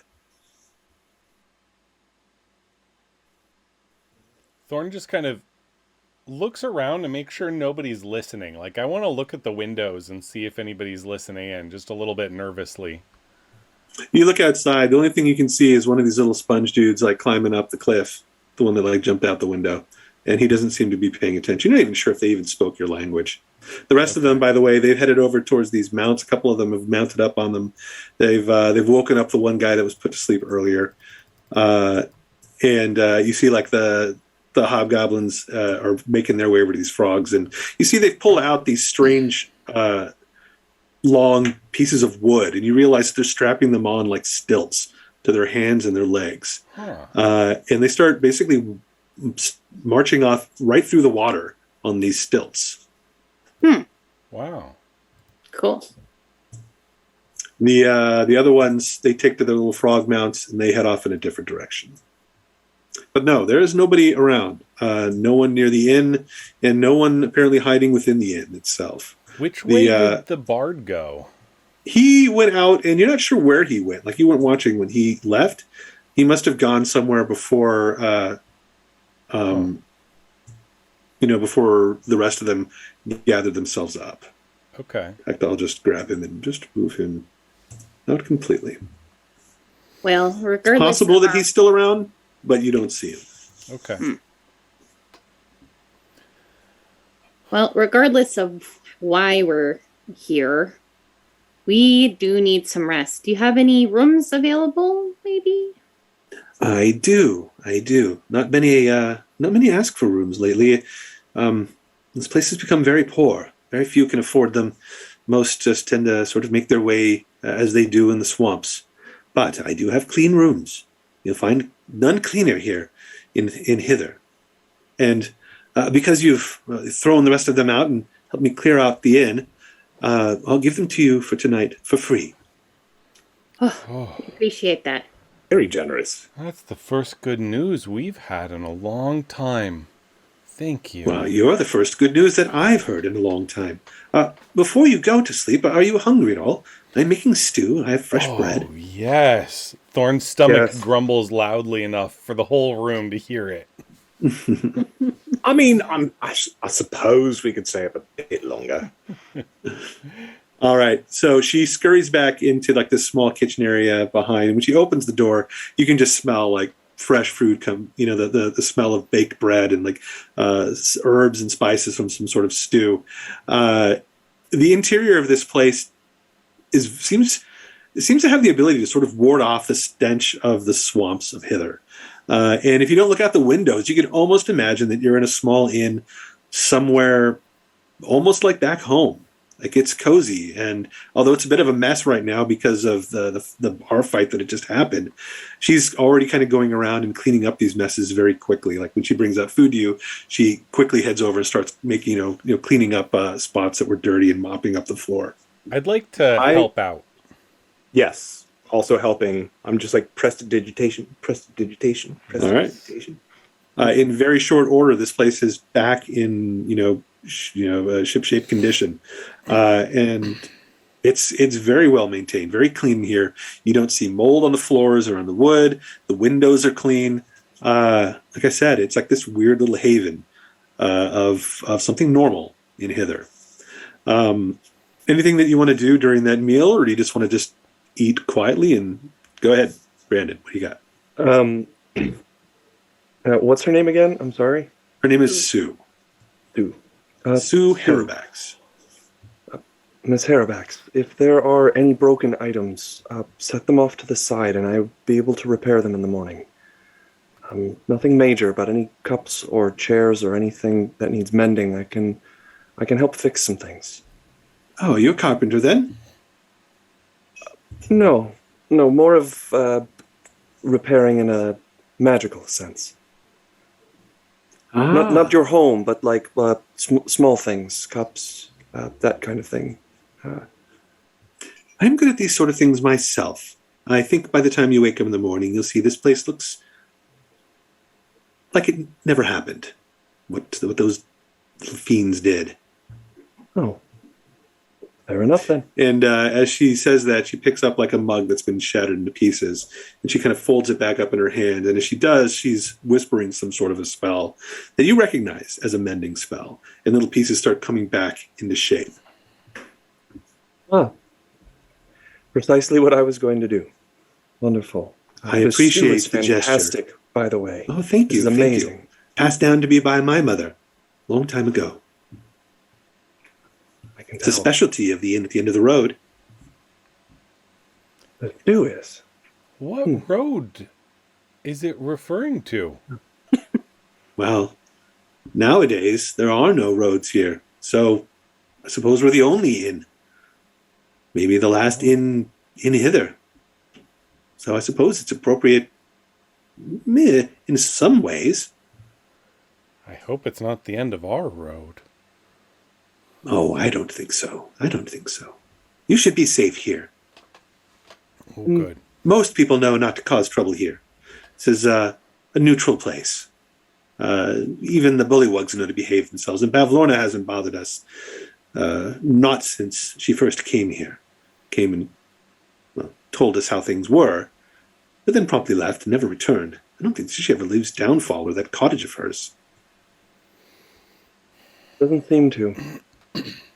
I hope this isn't too much of a prying question, but why does this building have feet? So that it can move. I thought as much. Oh yes, the inn travels. It moves to different places. At one point, I suppose it was called at the end of the road because it could travel the roads. But now it just moves along the swamps.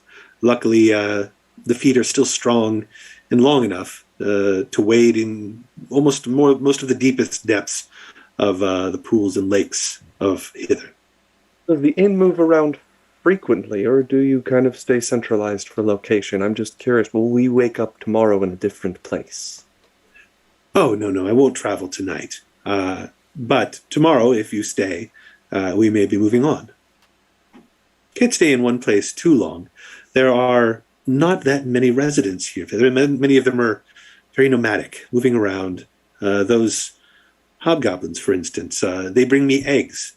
They collect them from all manner of beasts and monsters in the swamps. Perhaps I could make you one in the morning.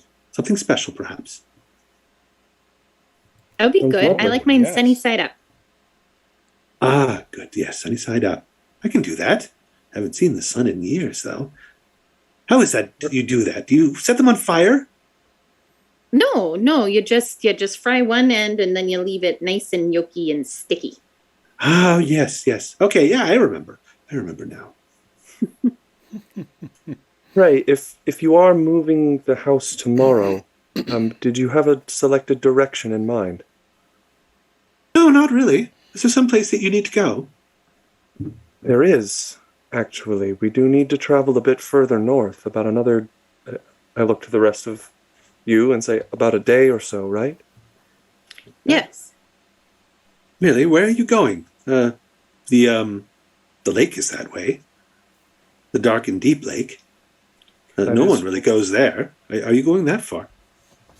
Well, You're not maybe. monster hunters, are you? No, No, but we are looking for one. Yes. Yeah. Which one? Do you know an Ugfunk Stink Bottom? Oh, I do. He came through the inn just a few days ago. Stayed for a drink, then moved on. Was talking about a hunt that he was on. I was very excited about it. Well, he never made it back. Oh, no. You don't think something happened to him, do you? That's what we intend to find out. Oh, well. Well, I'm glad to help. In the morning, we'll uproot and we'll march to... did you say that direction? She kind of points off in like the general direction of like northeast as you would know it. Towards the lake, you say? And Yes. Clapper Claw kind of pipes up from near the fire. Yeah, towards the lake. I heard he was that direction. Not at the lake, though. He was looking for, I think it was called, maybe the crescent, something about a crescent moon cliff or something. And Sue says, I think I know where that is. It's very close to an well. Just not too far away. Maybe a couple hours. Well, thank you. That's mighty kind.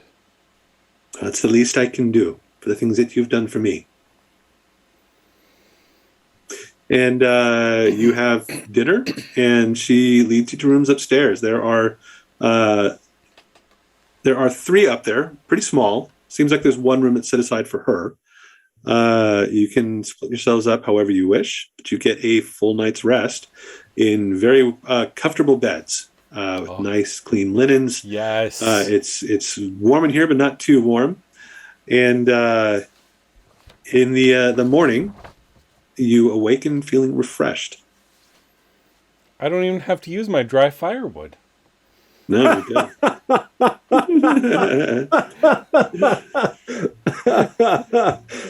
Inspiration. Thank you. I keep forgetting to spend it. I think I've gotten like 4 inspiration that I can't hold. You have to remember to use them. Yeah. Use them when you get them. First I opportunity. had a nat 1 in the beginning. Why didn't I use my inspiration? Because you hoard them. I do. I gotta stop. You're an inspiration hoarder. What if I need it someday? Exactly. Yeah, you needed it today. I needed it to get out of bed this morning. That's me every morning. Yeah. All right. So in the morning, you come down. Sue has already got breakfast made. She has your sunny side up egg and some toast and even like a little bit of bacon. The egg, by the way, that Tenna that you get is the largest egg you have ever seen. It's like this, like it barely fits on the plate that she gives you, and the yolk is like the size of like a fist. Wow. It's a little oddly colored, but she kind of slides this across to you, with a big smile. And it's perfectly cooked. She's been doing this for a long, long time, apparently. Yes. And I think this is a good spot to hold off for tonight. In the next game, the inn will take you to the north, and we'll see if you can't track down Ugfunk Stinkbottom, the hunter of hither. All right. Yeah.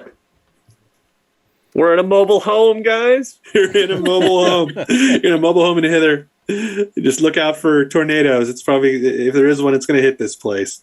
Oh my god, if there's a tornado here, it definitely has a witch in it. Some girl with For some sure. shoes. So, Rob, tell us about this map. Is this in the book or is this one of your No, creations? this is one of mine. Yeah. Oh my god. The inn at the end of the road is a place it's in the adventure, but it's not really detailed very much. It mentions a little bit about it and who runs it, and it's just like a little blurb. And when I looked at it, I loved it. I'm like, this place, it needs to have a map. It needs to have a location. There needs to be something at this place. It just deserves more than just like a sort of a passing mention. Yeah.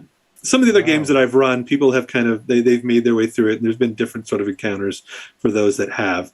But it's a great place to sort of like have a little bit of a break from the madness of Hither, and possibly find an ally in Sue, because she's one of the few people in Hither that is, unless she's lying to you, she's one of the few that is like sort of a true ally and wants to see Bavlorna, gone.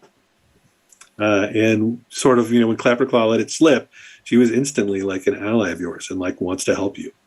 I'm hoping that Clapperclaw said that because he knew she was sympathetic, and that he is not just going to burst out with that to everyone we meet. You're gonna kill Bavlorna. Yeah. We'll see with the next person you meet. Every eye in the room just turning, being like, "Oh, really?" What are you guys doing here? They're here to kill Bavlorna. Everyone's like, "Oh, shut And up!" Guiding Bolt. Don't listen to him. That's his favorite joke. Ha ha! Yeah, Yay, funny joke. Bavlorna. Yay. No, I want to ask Sue if she has any advice.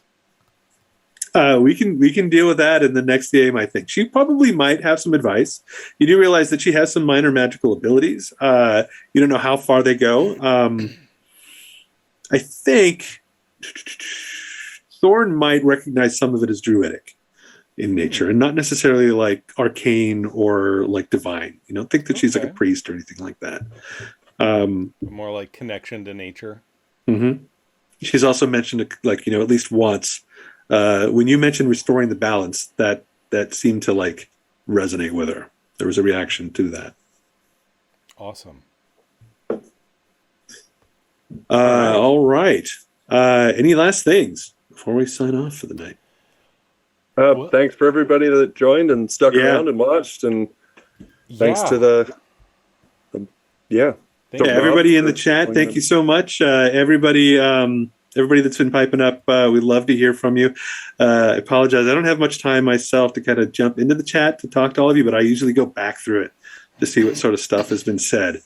And occasionally I'll glance over when someone makes like a sort of a reference to it. But I wish I could say more, but I got to focus on the story here. You're I can't get busy. distracted by it. You got stuff to do. I'm always surprised at the GMs that can do it. I've seen a couple streams where like they'll reference it, and I'm like, how are they even paying attention to? And these are like, established streamers with like tons of people. I'm like, how are you even looking at this and not getting like totally derailed? I don't know.